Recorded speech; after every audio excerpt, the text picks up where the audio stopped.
بسم اللہ الرحمن الرحیم۔ حضرت ابو ایوب انصاری رضی اللہ تعالی عنہ کی روایت کا مفہوم ہے کہ ایک آدمی نبی کریم صلی اللہ علیہ وسلم کی خدمت میں حاضر ہوا اور اس نے درخواست کی کہ یا رسول اللہ مجھے کوئی مختصر اور جامع نصیحت فرمائیے۔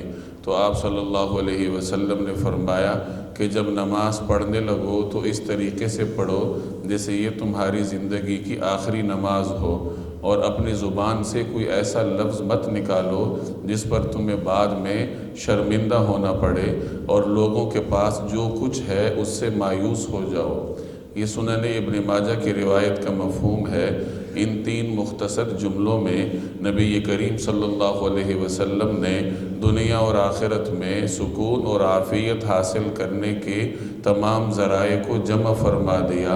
چنانچہ ارشاد فرمایا کہ جب نماز پڑھنے لگو تو اس طریقے سے پڑھو جیسے یہ تمہاری زندگی کی آخری نماز ہے۔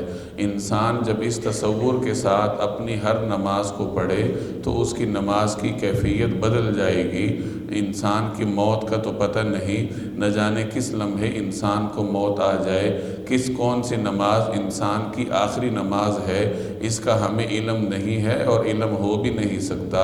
اس لیے ہر نماز کو غنیمت سمجھنا چاہیے اور اس نقطہ نظر سے پڑھنی چاہیے کہ شاید یہ ہماری زندگی کی آخری نماز ہو اور نہ جانے اگلی نماز پڑھنے کا موقع ملتا ہے یا نہیں ملتا۔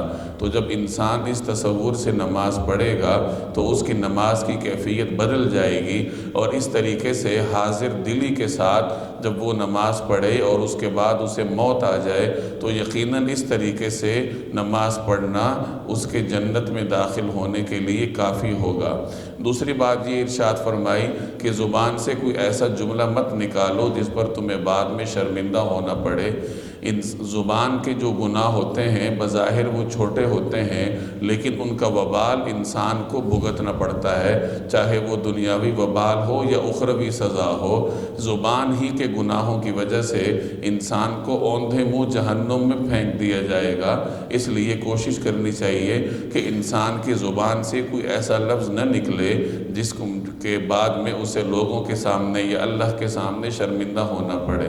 اور تیسری بات یہ ارشاد فرمائی کہ جو کچھ لوگوں کے پاس ہے اس سے مایوس ہو جاؤ، یعنی کسی قسم کا لالچ اور حرص اپنے دل میں پیدا ہونے مت دو، کیونکہ لالچ اور حرص انسان کے اندر دیگر تمام برائیوں کو پیدا کرتا ہے کہ انسان کے دل میں لالچ ہوگا، حرص ہوگا تو لوگوں سے مانگے گا، لوگوں کے مال پہ نظر رکھے گا، اور بہت ساری بری صفات انسان کے اندر پیدا ہوتی ہیں۔